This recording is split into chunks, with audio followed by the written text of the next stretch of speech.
자, 오늘 명절을 맞이한 여러분 모두 새해 복 많이 받으시라고 옆에 사람에게 같이 인사했으면 좋겠습니다.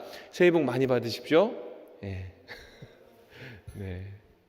오늘 이제 예배 드리고 나면 맛있는 거 먹으러 집으로 가는 거겠죠? 그렇죠? 자, 오늘 광야를 읽다라는 제목으로 같이 말씀을 나눠보도록 하겠습니다.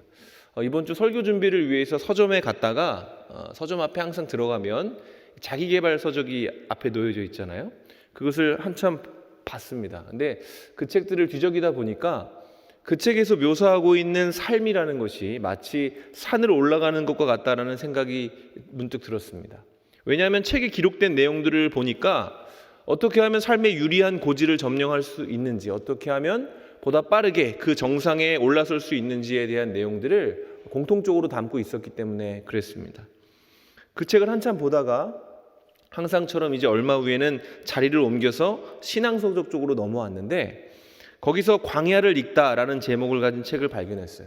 문득 제가 존경했던 목사님이 설교 시간에 그 책을 추천하셨던 기억이 나서 책을 펴서 읽었는데 그 가운데 앞서 읽었던 책들과 정반대되는 내용이 있어서 이 시간에 여러분에게 읽고 설교를 더 진행하려고 합니다.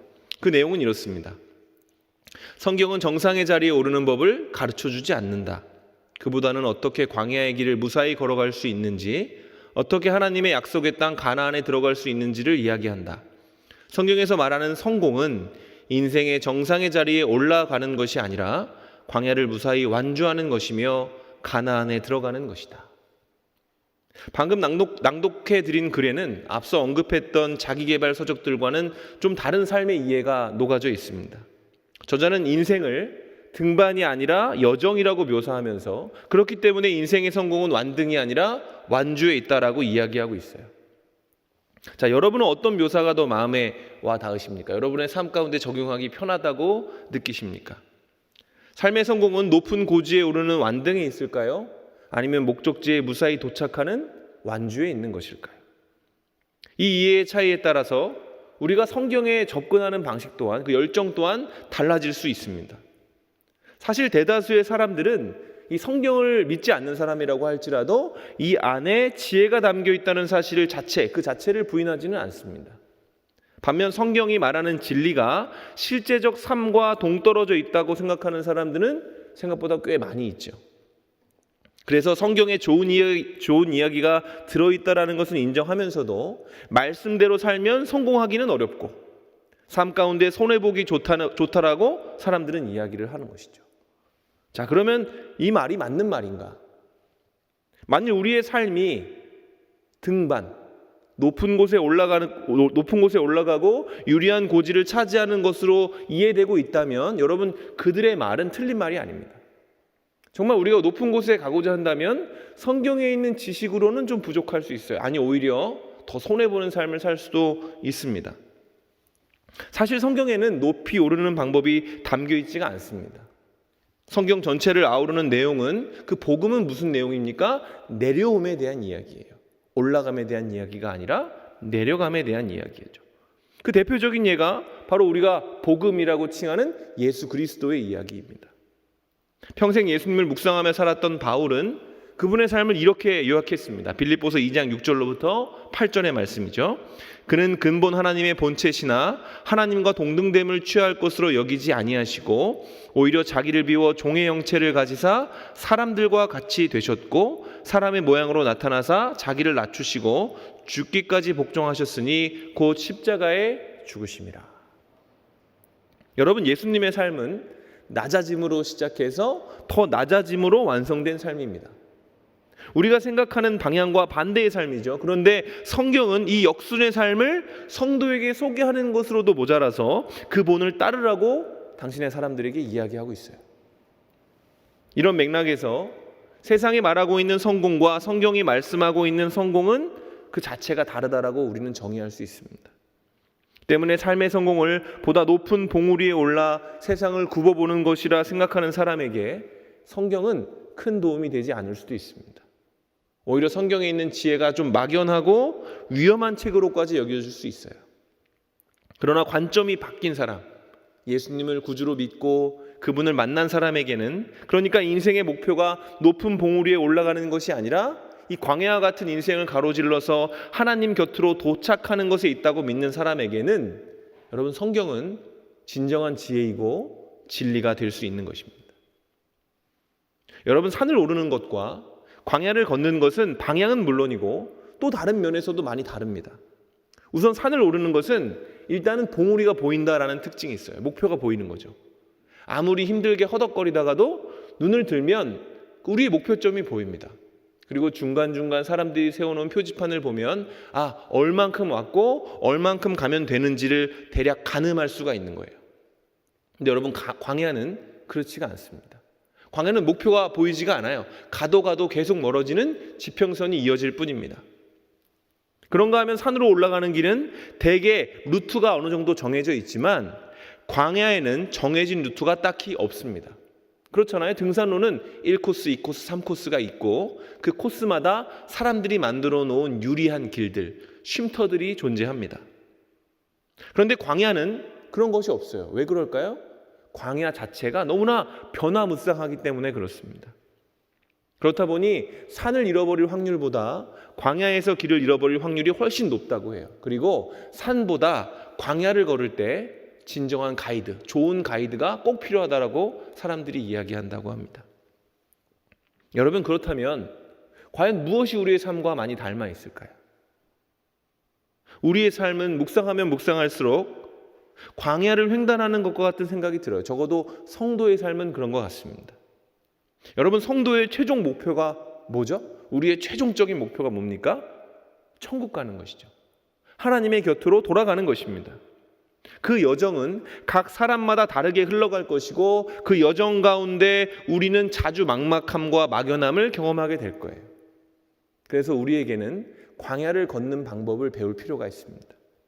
오늘 우리가 읽은 신명기는 이스라엘 백성이 광야에서 있었던 일을 기록한 것입니다.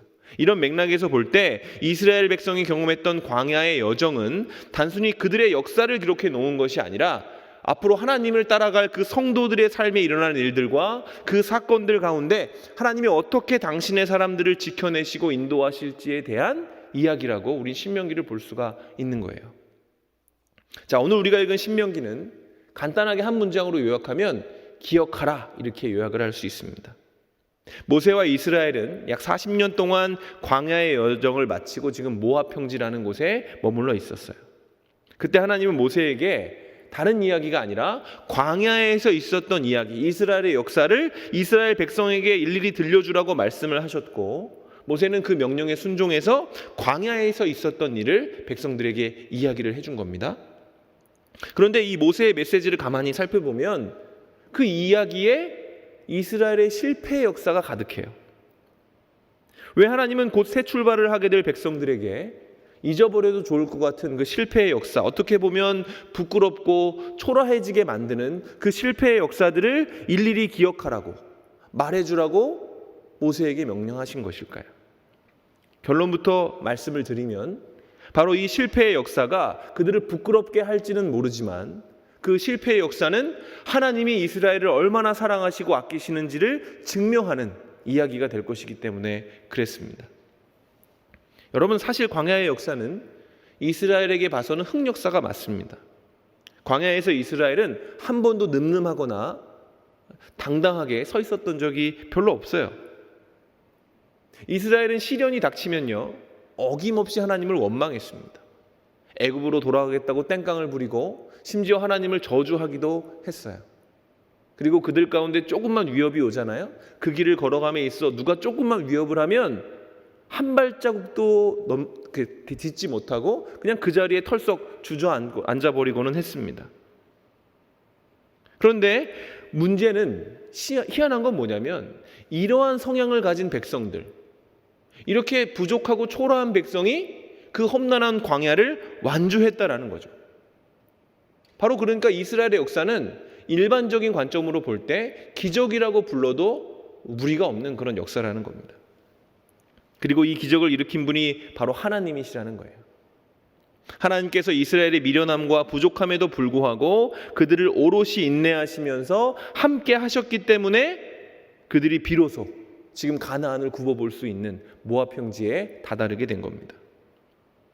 하나님은 그들이 이 은혜의 역사를 잊지 않기를 원하셨어요. 그 실패 역사 가운데 들어가 있는 하나님의 지고지순하신 그 사랑을 그들이 잊어버리지 않고 영원히 간직하기를 원하셨기 때문에 그 이야기를 다시 한번 들려주라고 모세에게 말씀하신 것입니다. 그 하나님의 마음이 얼마나 깊었는지 신명기 전체를 요약하는 6장에는 이런 말씀이 등장하죠. 쉐마라고 불리는 말씀입니다. 제가 여러분에게 읽어드릴게요. 이스라엘아 들으라. 우리 하나님 여호와는 오직 유일한 여호와이시니 너는 마음을 다하고 뜻을 다하고 힘을 다하여 내 하나님 여호와를 사랑하라. 오늘 내가 내게 명령하는 이 말씀을 너는 마음에 새기고 내 자녀에게 부지런히 가르치며 집에 앉아 있을 때에든지 길을 갈 때에든지 누워 있을 때에든지 일어날 때에든지 이 말씀을 강론할 것이며 너는 또 그것을 내 손목에 매어 기호를 삼으며 내 미간에 붙여 표로 삼고 또 내 집 문설주와 바깥문에 기록할지니라. 이게 쉐마예요. 쉐마는 뭡니까? 이스라엘의 어린아이들, 그러니까 그 교육 방식입니다. 그들을 가르치는 교육 방식이에요. 근데 그 교육 방식을 가만히 보면 거의 세뇌에 가깝습니다. 귀에 못이 박히게 하라는 거예요. 그 말씀을 종이로 만들어서 이마에 붙이고 손목에 기호로 삼고 눈에 띌 수 있는 곳곳에 두어서 그들이 기회만 되면 그 말씀을 읽고 그 말씀을 묵상하게 하라는 것이 바로 하나님의 명령이었습니다. 왜 하나님은 그렇게 명령하셨는가? 그 기대가 있었기 때문에 그래요. 그 백성들을 향한 기대가 더 있었기 때문에 그렇습니다. 그냥 하나님의 사랑은 그들을 그냥 북돋아 주는 것으로 멈추는 것이 아니라 그들을 향해 소망하시고 기대를 품고 계셨다라는 거예요. 그 기대가 바로 오늘 1절입니다. 1절 같이 한번 읽어보겠습니다. 자, 시작. 그런즉 내 하나님 여호와를 사랑하여 그가 주신 책무와 법도와 규례와 명령을 항상 지키라. 여러분, 하나님이 이스라엘을 선택하신 것은 우연이 아니었어요. 하나님이 우리를 선택하신 것 또한 우연이 아니듯이 하나님은 이스라엘에게 품으신 꿈이 있었고 다른 사람들은, 다른 존재는 발견하지 못하는 그 가능성에 대해서 하나님이 보셨습니다. 그러니까 우리에게 하나님이 꿈이 있다는 것이죠. 우리를 향한 하나님의 꿈은 무엇입니까? 우리가 영향력을 갖게 되는 것입니다. 다시 말하면 이스라엘에게 하나님은 그 이스라엘이 영향력을 가지고 살아가기를 원하셨어요. 그 영향력으로 무엇을 하길 바라셨습니까? 가나안을 바꾸어 내기를 바라셨던 것이죠. 하나님의 뜻과 반대로 달려가는 가나안을 정화하고 온전케 하는 것이 지금 그 땅에 들어갈 이스라엘에게 주어진 영적 사명이었다라는 거예요. 그러니까 그들은 변하면 안 되는 겁니다. 태를 유지해야 되는 것이죠. 가나안에 비록 뿌리를 내리게 되겠지만 그들은 하나님의 백성답게 그 하나님이 주신 책무와 법도와 규례와 명령을 지키면서 하나님의 마음에 합당하게 살아야만 했습니다. 이것이 하나님이 택하신 그 백성에게 주어진 의무였어요. 다른 말로 사명이라고도 하죠.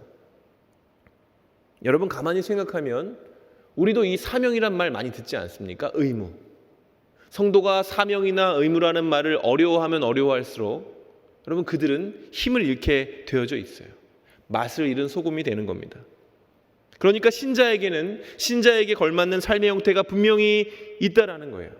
근데 문제는 뭐냐면 우리가 이 땅에 살고 있기 때문에 그 사명대로 의무대로 살려고 하면 굉장히 불편하고 또 부담스럽다는 것입니다. 근데 그럼에도 불구하고 하나님은 말씀하시는 거예요. 그 책무와 법도와 규례와 명령을 항상 지켜라. 타협없이 얘기하시는 겁니다. 그리고 그 요구에 부응할 수 있는 방법을 앞에 말씀하셨어요. 어떤 사람만이 그 모든 명령들을 지킬 수 있을까요? 하나님을 사랑하는 사람. 하나님을 사랑하는 사람만이 그 명령과 규례와 법도를 마땅히 지킬 수 있다는 것입니다. 그래서 하나님은 이렇게 하신 거예요. 먼저 하나님, 당신이 이스라엘을 어떻게 사랑하셨는지를 그들의 역사로 남기신 겁니다.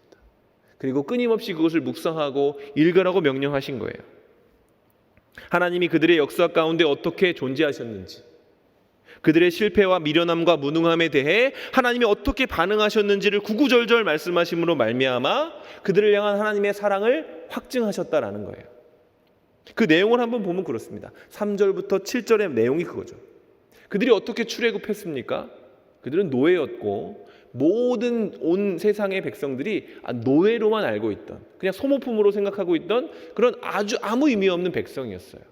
근데 하나님이 그 백성들을 구원하시기 위해서 전 세계가 주목할 만한 일을 만드셨어요.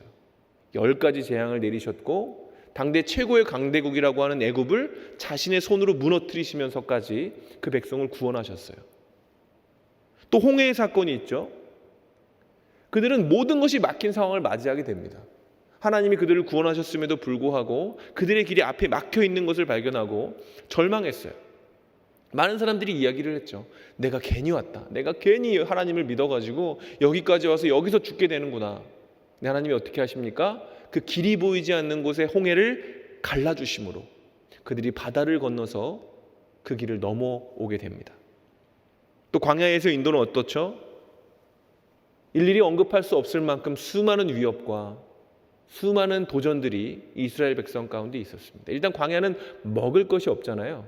근데 하나님이 무엇으로 그를 먹이셨습니까? 만나라는 것을 창조하셔서 그 백성을 다 먹이시고, 그리고 만나만 먹으면 질릴까 봐 중간중간 치킨데이도 만드셔서 만나와 메추라기를 배가 터지도록 먹게 하시고, 그리고 그들이 추울까 봐 밤에는 불기둥, 그들이 더울까 봐 낮에는 구름기둥으로 그들을 덮으시면서 그들을 인도하셨습니다.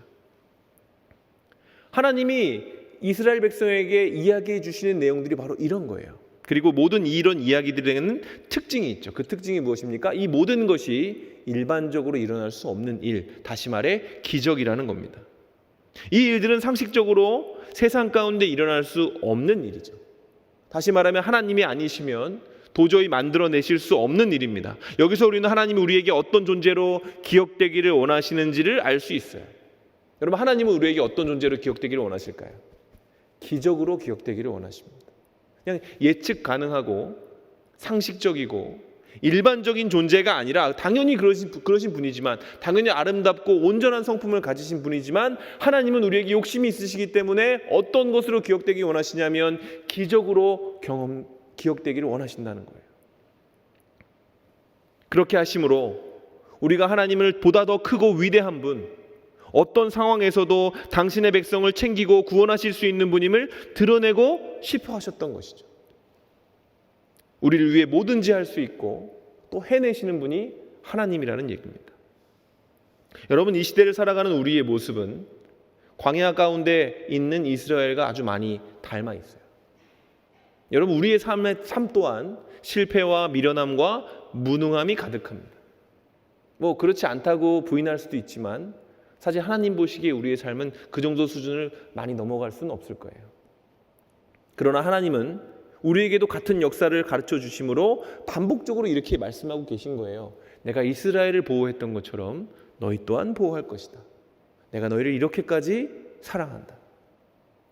이 사실을 믿을 때에 비로소 우리는 정상이 아니라 주님이 원하고 바라시는 그곳으로 발걸음을 뗄 수 있다라는 것이죠. 정상으로 모두가 올라가는 건 아니지 않습니까? 그러나 하나님 곁으로는 모두가 다가갈 수 있습니다. 한편 하나님이 이스라엘에게 신명기를 주신 이유는 가나안이 그들의 최종 목적지가 아니었기 때문도 있습니다. 여러분, 세상적 기준으로 그들은 이제 인생 핀 겁니다. 유랑을 멈추고 정착하게 될 것이고 이제 이 삶의 입지를 다질 수 있게 되는 거예요. 그들에게 기회가 주어진 것이죠. 근데 가만히 보면 하나님은 그들이 그 정착을 하기 전에 하나님의 마음은 굉장히 염려하는 마음이 있으셨던 것 같아요. 왜 그렇습니까? 가나안은 광야와 다른 삶일 것이기 때문에 그렇습니다. 그들은 다른 삶을 영위하게 되겠죠. 더 이상 만나와 메추라기를 먹는 것이 아니라 그들의 노력과 손으로 심은 곡식을 먹게 될 겁니다. 더 이상 구름기둥과 불기둥 앞에서 잠드는 것이 아니라 그들의 손으로 지은 집에서 쉬게 되겠죠. 주변을 둘러보면 하나님이 많이 보이는 것이 아니라 자기가 일궈낸 것들, 자기의 업적들이 많이 보이는 환경 가운데 그들이 놓여지게 될 거라는 거예요. 그리고 그렇게 되면 하나님의 존재는 점점 희미해질 겁니다. 그렇게 일상에 젖어 살다 보면 하나님이 일으키실 기적은 낯선 것이 되고, 그렇게 우리는 가나안의 방식으로 사는 것에 익숙해지겠죠. 그러면서 하나님을 점점 잊어버리고 하나님이 기적이 아니라 하나님도 내 예측 가능한 곳에 있는 분으로 여길 수도 있다는 겁니다. 그러나 만약 하나님이 지금 말씀하신 것처럼 그들이 이 말씀, 광야에 있던 모든 사건들을 쉬지 않고 읽고 묵상하고 기억한다면 그들은 하나님이 하신 일을 앨범 속에 추억으로 묻어두지 않고 매일매일 떠올리고 묵상하면서 여전히 언제나 하나님을 기적으로 기억할 수 있게 될 것입니다. 어떻게 내가 애굽으로부터 벗어나서 자유를 얻었는가? 내가 어떻게 광야를 가로질러 이곳으로 도착했는가? 하나님이 어떤 상황 가운데 나를 구원하시고 나를 먹이시고 입히시며 보호하셨는가? 이 사실을 알게 될 때 그는 가나안에 살지만은 그럼에도 불구하고 구원이 필요할 때 하나님을 찾게 될 겁니다. 그리고 어려운 일과 소망이 있을 때에 그 가나안의 소원을 들어준다라고 말하고 있는 바알과 아세라가 아니라 기적이신 하나님을 찾으며 하나님께 더욱더 나아가게 되겠죠. 여러분, 이 시간 그렇다면 우리를 한번 점검해 봐야 됩니다. 여러분, 우리의 일상 가운데 하나님을 향한 묵상과 하나님을 향한 기도는 얼마나 자주 담깁니까? 우리가 그분을 더 사랑하지 못하는 이유는 바로 여기에 있습니다. 우리는 하나님을 사랑하지 않기 때문에 하나님을 많이 묵상하지 않습니다. 하나님이 주신 삶의 방식과 책무와 규례와 법도가 하나님을 기억하지 못하기 때문에 우리에게 무거운 짐이고 어려운 난제가 되는 것이죠. 하나님의 방식이 우리에게 힘을 주는 것이 아니라 오히려 우리를 낙심하게 하고 하나님의 뜻이 삶의 동력이 되지 못하는 겁니다. 그러나 여러분, 기억해야 합니다. 하나님은 우리에게 짐을 지우시려고 다가오신 분이 아니에요. 하나님은 우리를 보호하시려고 오셨습니다. 우리를 구원하시기 위해 다가오신 분이고 우리를 먹이고 입히시며 인도하시기 위해 하나님이 오신 것이죠. 그리고 하나님은 지금 우리의 어떤 상태에도 불구하고 그의 백성이 어떤 상태와 컨디션에 있음에도 불구하고 항상 그 백성을 향한 그 기대와 소망을 거두어 가시지 않는 분이에요. 우리 8절과 9절을 같이 한번 읽어보도록 하겠습니다. 자, 시작. 너희는 내가 오늘 너희에게 명하는 모든 명령을 지키라. 그리하면 너희가 강성할 것이요 너희가 건너가 차지할 땅에 들어가서 그것을 차지할 것이며 또 여호와께서 너희 조상들에게 맹세하여 그들과 그들의 후손에게 주리라고 하신 땅 곧 젖과 꿀이 흐르는 땅에서 너희의 날이 장구하리라. 여러분, 여기서 지키라는 말씀은 우리의 의지를 강조하는 것이 아니라 하나님을 더 신뢰하라, 믿으라는 뜻이죠. 여러분, 성도의 여정에서 하나님의 존재를 떠올리는 건 매우 중요해요. 왜 그렇습니까? 하나님의 존재가 나침반과도 같기 때문에 그렇습니다. 여러분, 우리 힘으로 절대 우리는 성도의 길을 완주할 수 없어요. 우리가 어떻게 거룩해지겠습니까? 우리가 어떻게 하나님의 자랑거리가 되며 하나님의 기쁨으로 세상 가운데 드러나겠습니까? 우리가 하나님이 원하시는 모습대로 이 길을 완주하기 위해선 여러분, 하나님을 될 수 있으면 많이 묵상하고 생각하고 공동체 가운데에서 우리의 이야기보다 하나님의 이야기를 더 많이 해야 하고 우리가 입었던 그 은혜에 대한 이야기, 우리가 이루지 못했던 세상의 어떤 가치들에 대한 이야기, 그 안타까움에 대한 이야기가 아니라 하나님이 내게 어떤 은혜를 주셨는지, 하나님이 나를 어떻게 만나주시고 내가 지금 어떤 기도 제목을 가지고 하나님을 묵상하고 있는지, 그런 간증과 하나님의 이름이 많이 묵상이 돼야 하는 것입니다. 여러분, 그래야 우리가 이 여정을 완주할 수 있는 거예요. 하나님의 도우심을 경험할 수 있고 그분이 만들어내실 기적을 만들어낼 수 있는 것입니다. 하나님 보시기에 우리는 지금 모압 형제 앞에 있는 백성과 똑같아요. 그래서 하나님은 어쩌면 이 청년, 이제 막 새로운 여정을 시작하게 되고 삶의 터전을 만들어가게 될 청년들에게 이렇게 말씀하시는지도 모릅니다. 나를 더 기억해라. 너희가 너희의 업적들을 만들어 가겠지만 그럼에도 불구하고 그 땅에 가서 나의 법도와 규례를 지키면서 이 여정을 완주할 수 있도록 나를 기억해라. 너희가 있는 곳은 너희가 추구해야 될 것만 있는 것이 아니라 너희가 멀리해야 될 것도 있다라고 말씀하고 계신 것이죠. 우리 10절과 12절에는 이런 하나님의 당부가 등장합니다. 내가 들어가 차지하려는 땅은 내가 나온 애굽 땅과 같지 아니하니 거기에서는 너희가 파종한 후에 발로 물대기를 채소밭에 댐과 같이 하였거니와 너희가 건너가서 차지할 땅은 산과 골짜기가 있어서 하늘에서 내리는 비를 흡수하는 땅이요 내 하나님 여호와께서 돌보아 주시는 땅이라. 연초부터 연말까지 내 하나님 여호와의 눈이 항상 그 위에 있느니라. 하나님은 그 정착의 전에 그 가나안 땅을 구분해 주셨죠. 애굽의 땅과 다르다. 여러분, 그들은 아마 그 땅에 가면 농사하며 살 겁니다. 열심히 땀 흘리며 산다는 거예요. 근데 이집트의 농사법과 가나안의 농사법은 그 수준이 완전 다르죠. 왜냐하면 이집트는 농사의 성공의 여부가 나일강을 어떻게 다루는지에 걸려 있어요. 그들은 나일강을 배워야 합니다. 조상들의 지혜와 그 강을 다루는 방법을 배워야만 그들이 농사에 성공할 수 있는 것이죠. 그리고 가능하면 내 밭에 더 많은 물을 대기 위해 남들보다 더 많은 노동력을 얻어야 하고 경쟁해야 되고 보다 많은 노예들을 거느리면서 살아야만 하는 것입니다. 그러나 여러분, 가나안은 그렇지가 않아요. 가나안은 강으로 농사하지 않습니다. 가나안의 곡식을 키우는 것은 이른 비와 늦은 비예요. 그들은 강을 바라보며 살아야 되는 사람들이 아니라 하늘을 바라보면서 살아야 되는 사람이죠. 예측할 수 있는 것이 별로 없습니다. 비록 가나안이라고 하지만 하나님이 역사하실 때는 그곳이 젖과 꿀이 흐르는 땅이 될 수 있지만 하나님이 역사하지 않으시면 그곳은 광야와 다를 바가 없게 된다는 것이죠. 여러분, 가나안에서의 삶은 애굽에서의 삶과 본질적으로 다를 것이라는 거예요. 가나안에서 살아남기 위해서는 그들에게 비를 주시는 하나님을 철저히 신뢰하고 하나님께 간구할 수 있는 믿음을 가져야만 했다는 얘기죠. 그러니까 하나님은 지금 모든 여정이 끝났다라고 만족하고 있는 그 백성에게 지금 이렇게 말씀하신 겁니다. 아직 끝나지 않았다. 너희가 나의 곁에 다가올 때까지 광야의 여정은 끝나지 않을 것이며 하나님 곁에 도달하지 않는 한 그들의 인생은 영원한 광야에 불과할 것이라고. 그래서 그들의 삶 가운데 하나님이 언제나 필요할 것이라고 말씀하셨다라는 것이죠. 여러분, 성도의 삶은 어떤 삶의 모습을 갖춰야 할까요? 믿음의 삶을 갖춰야 됩니다. 하나님을 신뢰하고 하나님을 따라가는 삶을 살아야 되는 것이죠.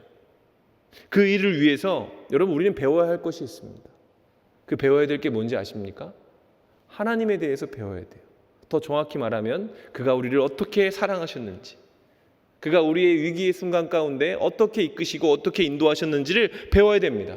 머릿속에 세상 사람들이 다 이야기하는 그 강을 다루는 방법을 집어넣기를 잠깐 멈추고 하나님이 우리를 어떻게 이끄시며 어떻게 인도하실지, 그가 어려움이 닥칠 때마다 이른 비와 늦은 비로 어떻게 우리의 발을 적시시고 우리의 양을 먹이실지를 생각하며 배워야 한다는 것이죠.